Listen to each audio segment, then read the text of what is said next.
11 enemy fighters broke formation at 8,000 feet, diving toward a pair of U.S. Navy Hellcats spotted at 3,100 feet. Closure speed 290 mph. Contact in 38 seconds. The lead American pilot keyed his radio once vector unknown. We're low. No response. The other aircraft had turned back, bingo fuel, that left him alone over jungle, below radar, with 42% fuel and no altitude to climb. Command had been clear, do not enter the WWII Valley, no terrain buffer, no pullout margin. Zeros live in that floor space, but he did it anyway. He throttled back, dropped flaps, nose down to 21 to grow. His aircraft, a weathered F6F Hellcat, knifed under a cloud layer at 600 feet, aiming straight into the valley. What he was doing wasn't sanctioned. It was forbidden. It was called the zero-floor drag, a dive to minimum safe altitude, where engine torque and air pressure created a false stall signature, forcing enemy pilots to overshoot. The maneuver had been banned by Pacific Command in late '43, but now, June 1944, over Bougainville, he had 2 minutes to hit zero altitude, or die trying. The manual called it suicidal. The first time the maneuver was brought up in training, it wasn't during a lecture. It was a joke. In a hangar on Espiritu Santo, an instructor pointed to a chalkboard diagram, Hellcat here, zero here, merge at 6,000 feet. The lesson was energy retention. One cadet raised a hand. What if we go below 1,000 feet and use prop torque to stall them into an overshoot? The room laughed. The instructor didn't. He said one word: suicide. The F6F Hellcat was a brute. Its 2,000 horsepower Pratt & Whitney engine gave it raw climb and roll, but down low, at stall-edge speeds and ground-scraping altitudes, it became something else: stubborn, unresponsive, lethal to the pilot more than the enemy. The aircraft's stall characteristics, especially under 500 feet, were considered unstable. A right-wing drop at 220 mph was unrecoverable in less than 250 feet, and torque yaw under high throttle inputs caused uncommanded drift. In 1943, after 2 crashes during low-level simulations in Florida, Pacific Command issued a direct bulletin: avoid aggressive dive maneuvers below 800 ft/AGL in combat conditions. Engine-induced stall masking may cause fatal misreads. Pilots started calling the tactic zero-floor drag because it only worked when you reached the jungle canopy or the ocean's edge. No turn radius, no margin. You either climbed out after the overshoot or went in with the wreck. In squadron briefings, this tactic became shorthand for foolishness. You want to try that zero-floor nonsense? Fine, bring a parachute you're not afraid to use. And yet, some still practiced it unofficially. One pilot, WWII Keller, attempted a variation during mock dogfight at 650 feet, full throttle cut, hard rudder yaw, drop to forward 20 feet, and roll inversion, and roll. He won the fight, but got grounded for 5 days after the instructors pulled sand from the cowling and palm fronds from the tail vent.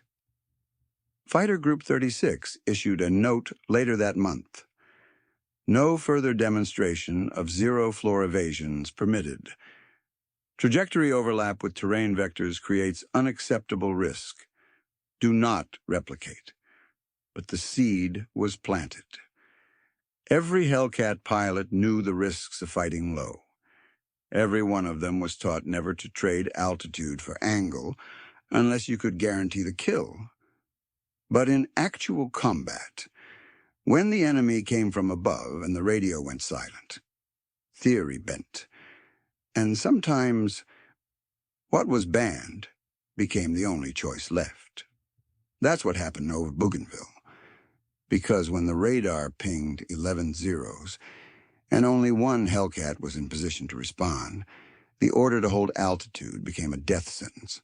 So a rookie pilot pushed the stick forward, opened the dive brake, and entered the forbidden floor. The last thing his squadron saw was his tail flash, vanish under cloud at 720 feet. Then came the silence. The U.S. Navy's air combat doctrine in 1944 was built on altitude. The Hellcat, though no acrobat, could dive harder and absorb more punishment than its Japanese counterparts. Instructors drilled it into every pilot fight from above. Use your energy advantage, disengage downward, and never turn fight a zero. It wasn't just good advice, it was survival math. The Hellcat's optimal dive rate began at 8,000 feet, peaking at 412 mph in a 40-degree descent. Its wings could handle high-speed compression, and its roll rate above 280 mph outmatched the A6M0s by over 40%. But below 1,500 feet, those advantages vanished.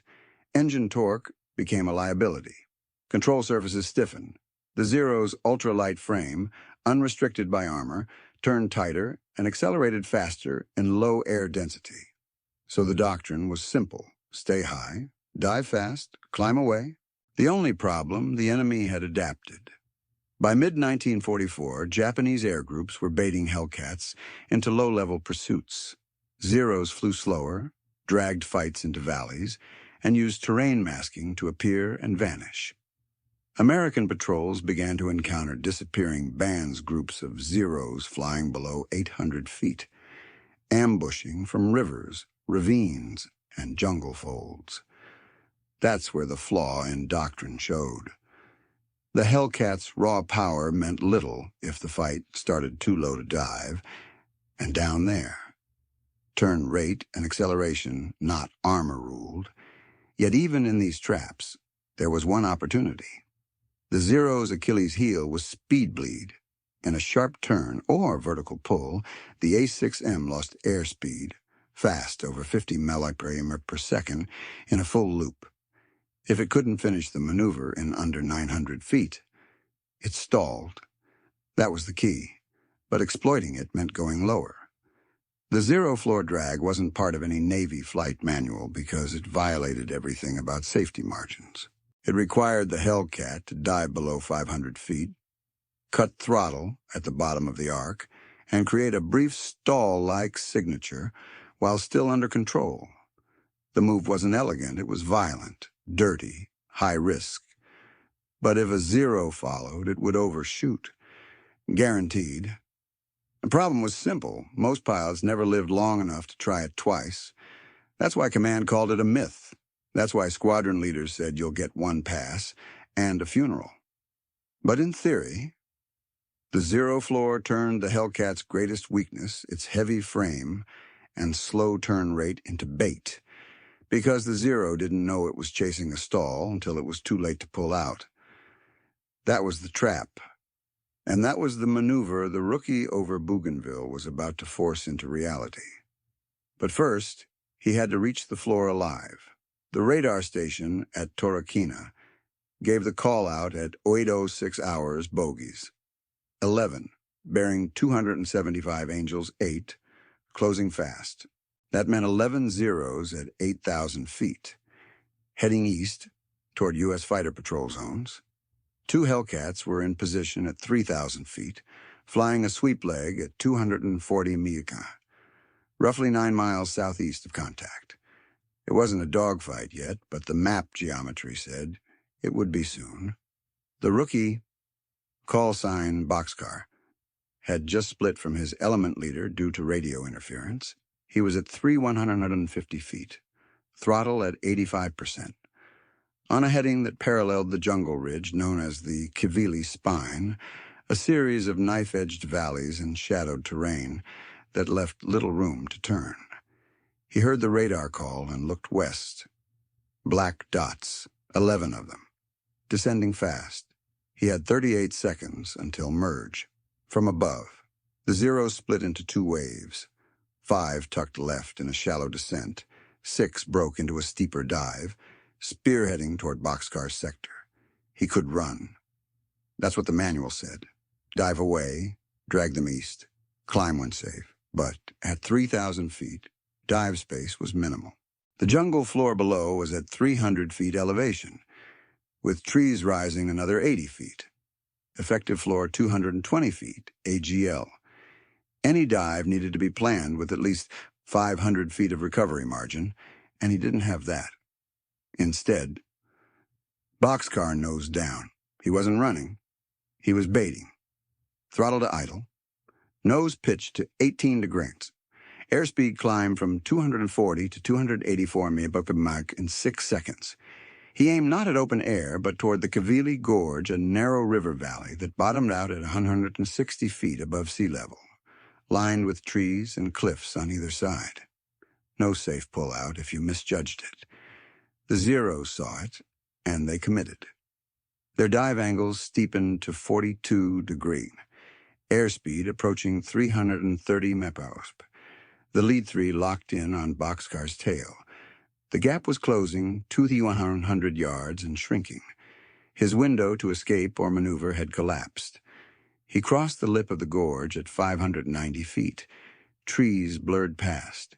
He had 11 seconds until the Zeros were in gun range. He banked left toward terrain, and that's when the timing shattered. The first Zero adjusted early, sensing the trap.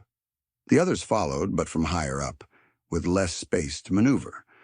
Boxcar was now in a death funnel, boxed by cliffs, pursued by fighters that could outturn him, and only one way forward. The floor. Boxcar had never flown below 400 feet in combat. Training instructors warned him the F6F was not built for terrain hugging. At high speed, below 500 FTAGL. Hellcat controls stiffened, and torque roll could appear without warning. But now, he was under 300 feet, throttle cut to idle, and descending fast, 284 Mach. Nose at 14 degrees, flaps neutral. The Zero pilots were confident. They'd seen American fighters panic when pinned low. They knew how to herd them into abrupt climbouts, then rake them from below. But Boxcar didn't climb. He did something else entirely. He pushed the nose even lower, 19 degrees, and skimmed the gorge floor at 246 feet. Trees flashed past at 200 mph. His altimeter screamed warning tones. He had no pullout margin. The radio was dead. There was no wingman in sight, and then he let go. Just for a split second, he relaxed pressure on the stick and let the aircraft drift nose up by +3 degrees. That tiny change bled speed. 276, 258, 241 mapper and simulated a partial stall. The Hellcat wobbled slightly, not from loss of control, but from the airflow disruption. To the trailing Zero, it looked like a textbook kill window. He fired. Too early? Boxcar felt the shockwave from the burst, but it missed. He kicked hard left rudder, rolled plumb 123 degrees, and kept falling, not climbing. The Zero tried to correct, but he was too fast, too low. At 196 feet, Boxcar pulled back gently, just 2.7 Gs, and arced upward through a narrow defile in the cliffs. The Hellcat's engine roared as he slammed throttle forward. The prop wash disrupted airflow behind him. The Zero overshot by 220 yards at 312 mph. Too fast to turn, too low to dive. He clipped a tree. Then a wing. The aircraft disintegrated. Boxcar saw it explode in his rearview mirror, less than 400 yards behind him. He didn't celebrate. He couldn't. The second wave was already diving, and this time, they were smarter. The next two Zeros broke earlier, began flanking wide, and didn't commit to his exact path. They were adjusting on the fly, learning from their wingman's mistake. Boxcar banked right his only option, to stay low, and realized he was nearly boxed in by rock face on both sides. Altitude 310 feet, speed 262 mph. Another turn could stall him, a climb would kill him, and ahead, the canyon narrowed even further. But then, off to his left, a second Hellcat appeared, his wingman, and he was diving. Guns live. For a moment, it looked like they could turn the tide. But then the second Zero did something unexpected. It stopped diving. The second wave didn't commit the same mistake. Two Zeros pulled out early at 200 feet, climbing to box the gorge from above. The remaining three curved their dives outward, sacrificing gun range to gain positioning. It wasn't just a chase anymore, it was a trap. They were forcing the Hellcats into the climb zone. Boxcar caught the shift instantly. His wingman, call sign torch, dove in from the left and lined up a burst, but the lead Zero pulled hard vertical at 900 feet, then rolled into a spiral climb, baiting the American up. Torch followed anyway. At 1,000 feet, Boxcar saw the whole thing. Torch took the bait. The Zero reversed and slid inside, leading the shot. 2 bursts. Torch's Hellcat peeled right, smoking. He didn't crash, but he was out. That left Boxcar alone. Again. The canyon opened ahead, but only slightly. Cliffs still boxed him in. He checked his altimeter, 340 feet, airspeed 268 muff, and climbing. He'd bled too much speed in the last evasive turn. He couldn't stay low forever. The second Zero dropped in behind him this one with better spacing, holding at 450 yards, tracking carefully. No overshoot this time. The pilot knew the game. Boxcar nudged the stick, left, then right. Small motions. Not enough? The Zero crept closer. Then came a sudden burst. 7.7 millimeter rounds pinged the Hellcat's left flap. No control loss, but the warning was clear. The enemy wasn't just following, now they were predicting. He juked again. Nose down, throttle cut to 65%, rudder hard right, but the Zero held. Perfect counter. He was matching every move half a second ahead. Boxcar realized something chilling. They're aiming not where I am, but where I will be. The old doctrine had worked when the Japanese assumed Americans flew predictably. Now they'd learned the timing. They were angling to push him above 1,000 feet, into open sky, where climb and loop gave them the turn advantage. The rookie's escape dive had become a funnel. One more burst this time. Tracers passed just left of the canopy. Boxcar snapped the stick right, pulled a shallow S-turn, but it only bled more speed. His engine coughed once fuel mix too lean and corrected. Another mistake. Every maneuver now was just extending his death, not avoiding it. His margin had vanished. Ahead, the canyon dipped. He saw it. A shallow gap. Narrow, sharp, possibly climbable. But climbing meant breaking doctrine. Climbing meant giving them the shot. Still, he had no room left. He pushed the throttle to 100%, pulled the stick back at 470 feet, and climbed straight into the narrowing gorge exit. The Zero followed. Tight on his 6. And just as Boxcar crested 100 feet, the worst happened. He pulled too hard. The pull was too aggressive. At 100 feet, Boxcar yanked the stick into a steep climb to escape the gorge funnel.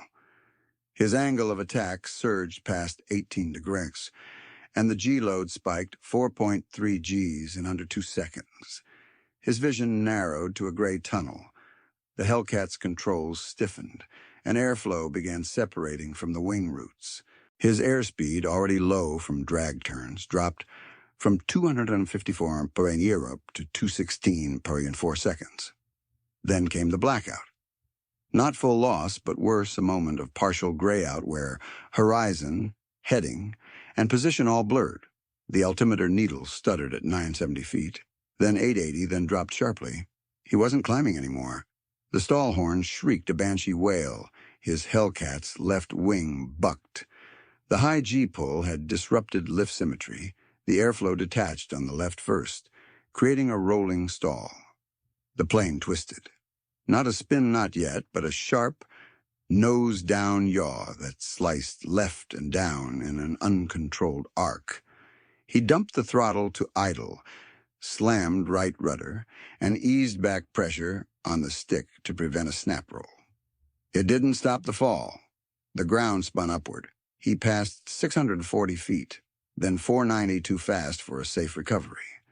The Hellcat corkscrewed through a flat spiral, bleeding both speed and altitude. Oil pressure warning lit at 45 psi. He was pushing the engine too lean, too long, at 320 feet. The stall broke, but the aircraft was pitched 15-degree nose down, and the ailerons fought against airflow. He had one shot, one pull. He flattened the turn, flaps down 15 degrees, throttle to 90%, stick back, but gentle. No more brute force, he held it steady. At 240 feet, the torque tried to roll him again. His rudder input held. Altitude 210 feet, speed 193 miles. Then the altimeter blinked out. No more numbers, just trees. He couldn't risk a climb, not with a zero overhead. Searching. Instead, he drifted right into the shadows of a ravine, a lateral move, barely controlled, under power but with no visibility. His instrument panel rattled. The Hellcat's left elevator had locked. Then came the worst moment of all. He looked left. A Zero had found him again sliding into the ravine from the upper edge, guns cold, but nose hunting. Boxcar didn't move. He couldn't. The plane had leveled. It was stable, but any motion might give away his position.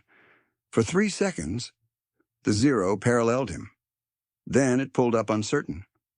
Boxcar exhaled, but just as he reached to adjust the trim, the stick went dead. A binding torque rod had seized elevator response, gone, and that meant one thing. He could no longer climb. The zero-floor drag wasn't taught. It wasn't even written down. But among certain Hellcat squadrons, it had a whispered reputation, a suicidal trick that might flip a hopeless pursuit if you were bold enough to try it and precise enough not to die. It worked like this. The F6F Hellcat had one underappreciated trait, high propeller drag, when throttle was suddenly cut at combat power. At speeds above 260 mph, killing the throttle created a sharp drop in forward thrust. Drag spiked, but lift didn't vanish instantly. For 2.5 seconds, the Hellcat appeared to wobble in the air like a stall onset, without fully entering one.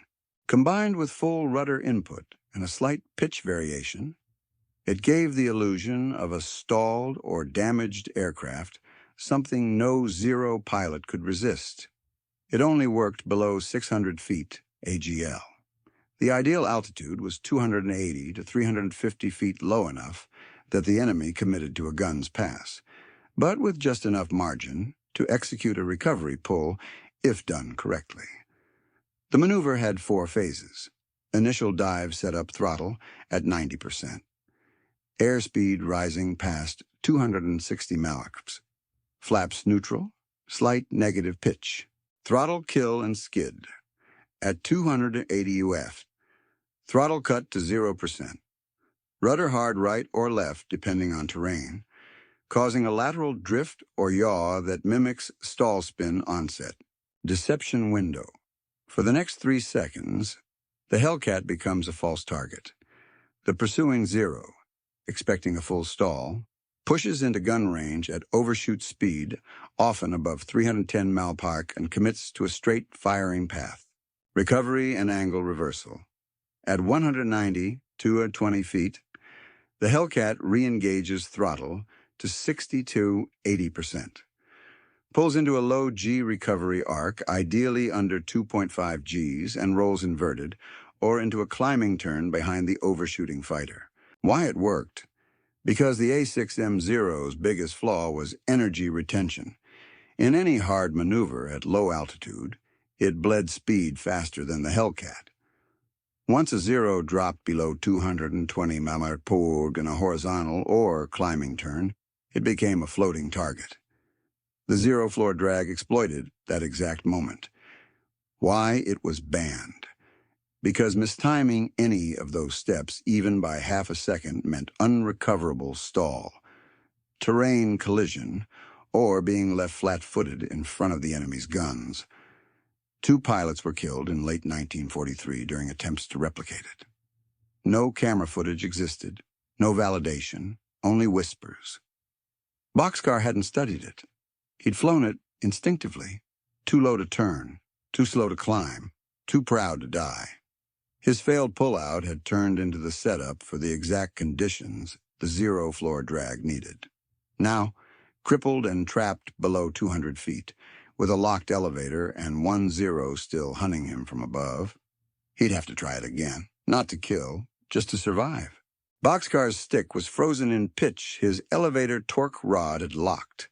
No climb, no loop, no standard evasion, but he still had partial aileron roll and full rudder authority. He could bank, he could skid, and at 180 feet, AGL, he had one advantage. The zero didn't expect he could still die. The last zero circled overhead at 900 feet. Hunting for a line through the trees, the ravine ahead narrowed. Airspeed was 214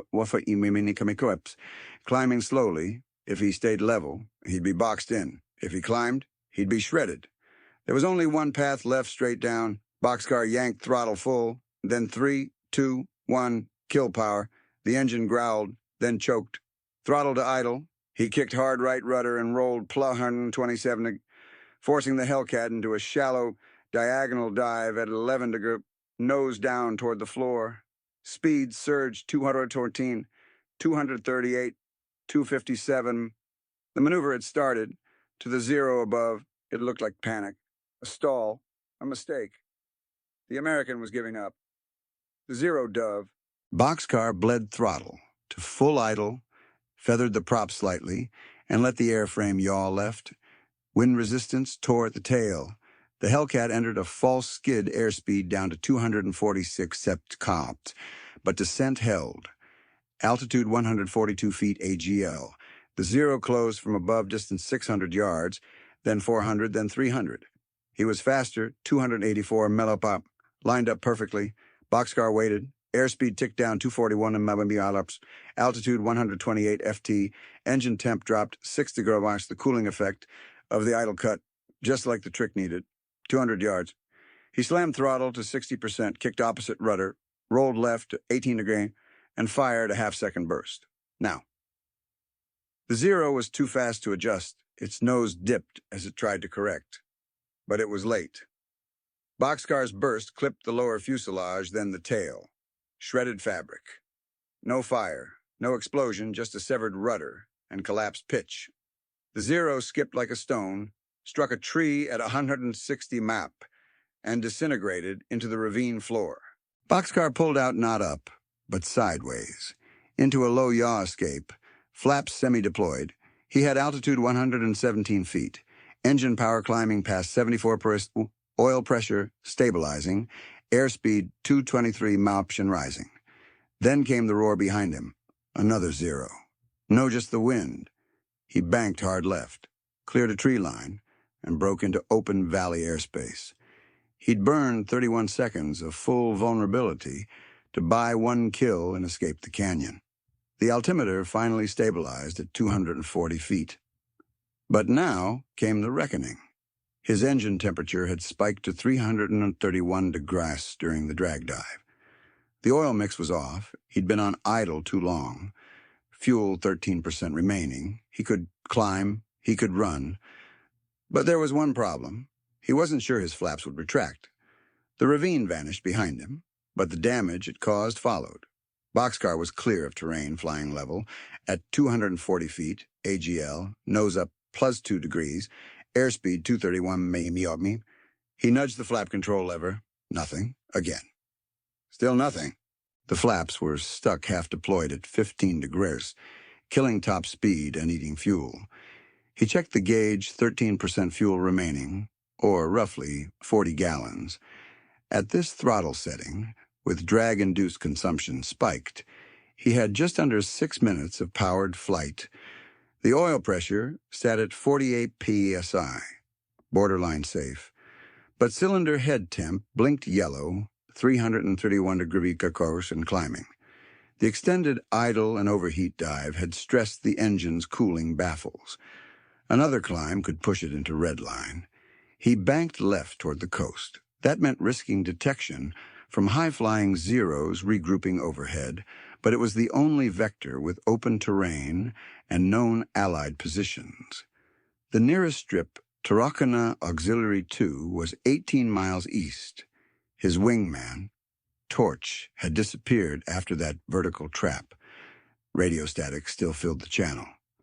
Boxcar switched to emergency freaks. Mayday, Blue 2 engine hot, negative altitude, 1 kill confirmed, low on fuel, request vector, silence. At 260 mph, the Hellcat struggled with drag. He tried to climb to 600 feet to test flap response under pressure. Still no movement. Hydraulic pressure warning ticked on flap circuit leak, likely from near-miss damage. Then came the final scare. 2 dots, high altitude, glinting at 8,000 feet, descending. Boxcar dove again, this time shallow. Angle leaped 9 back to 220 feet, masking below canopy line. But they weren't zeros. They were Wildcats, older, U.S. Navy F4Fs flying top cover from a carrier patrol. He broke squelch. Friendly Blue 2 inbound. Single aircraft. 0 contact probable. Need escort. They didn't reply, but they turned to match his course. That was enough. He flew the next 12 miles at 230 mph. Oil pressure steady, but coolant climbing. By the time the jungle parted and the first PSP matting glinted through the trees, his engine temp had touched 337° critical. The flaps never retracted. He called in final Blue 2 on approach. Drag flaps frozen. Power on landing. No brakes. No one responded. But the field was clear. He lined up, altitude 110 feet, gear locked, airspeed 163 mph. One chance, he couldn't afford a go-around, and if the flaps failed fully, he'd have to hit the net. Boxcar crossed the treetops at 110 feet. Nose steady, airspeed bleeding slowly, 163, 158, 151 Meshyanap. With flaps stuck at 15 degrees, his glide slope was shallow, but stable. Landing gear was locked, no hydraulic leaks visible. Still, the Hellcat wanted to float, not drop. He held the stick firm. No more corrections now. Touchdown came at 122 mph hotter than standard. The right wheel bit first, then the left. The tail settled, but the flaps caught wind and pulled the nose slightly left. No brakes. The manual called for a power-on drag stop when flaps jammed, but even at idle. He was still coasting past the third marker. He aimed for the net. The arrestor mesh stopped him 19 feet short of the embankment. Dust cloud, prop still turning, engine temp now 340 degs. Red line exceeded. As ground crews ran in, he shut down everything. Masters switch off, magnetos cold. He climbed out and hit the PSP matting with a thud. The first crewman to reach him blinked twice and said, "We thought you bought it in Sector 8.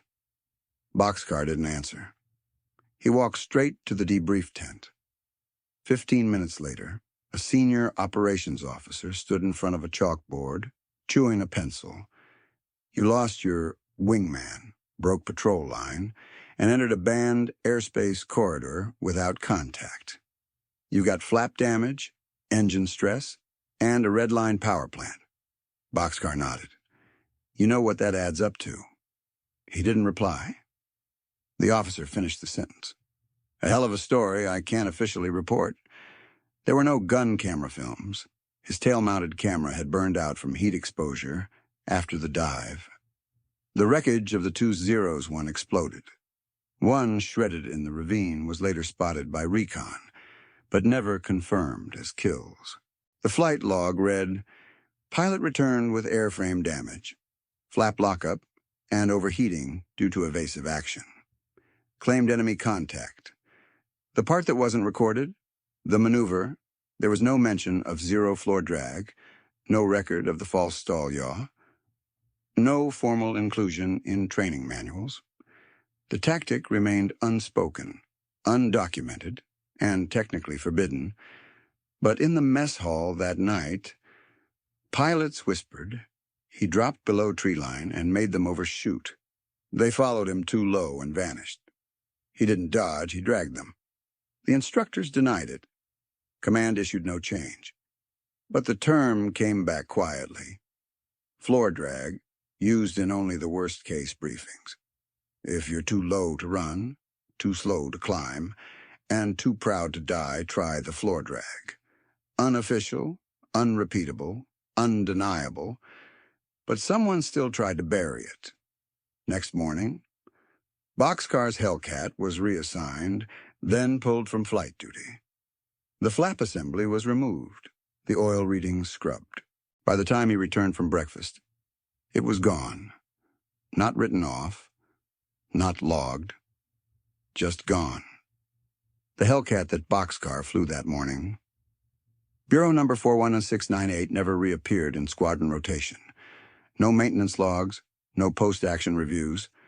The flap failure was listed as inconclusive, and the engine overstress went uninvestigated.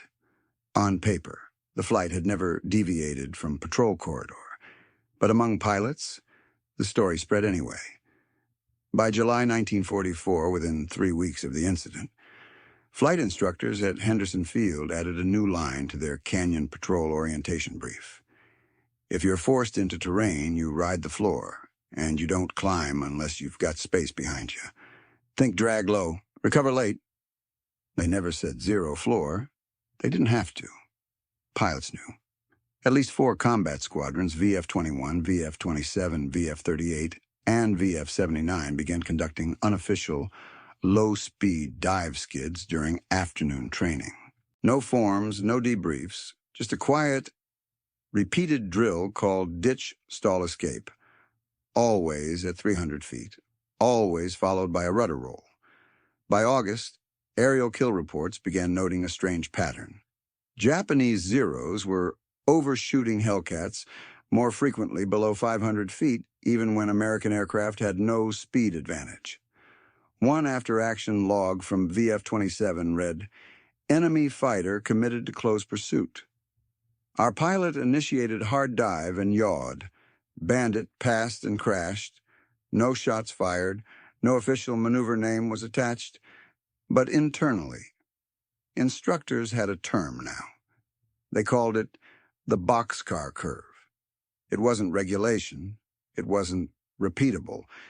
But when the worst case came and there was no altitude, no radio, and no wingman, it became the final trick pilots whispered about on night briefings.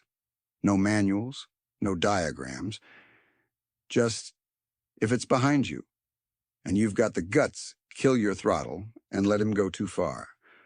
The tactic would never make it into Navy training films, but by late 1944, its echo was visible in ravine dogfights, canyon escapes, and strange combat reports where unexpected drift saved a pilot's life. And it all came from one rookie who blacked out mid-turn, failed the pull, and turned death into drag. Boxcar was transferred to a training unit 2 weeks later. Officially, it was for engine discipline review. Unofficially, command didn't want a pilot flying maneuvers they couldn't explain. He never flew frontline combat again. He was 18 years old. The Aircraft Hellcat Bureau, number 41698, was listed as reassigned, but no tail markings were seen after that. Ground crews joked that the bird was too stubborn to die, but too damaged to trust. One fitter said the wing struts still held embedded jungle twigs.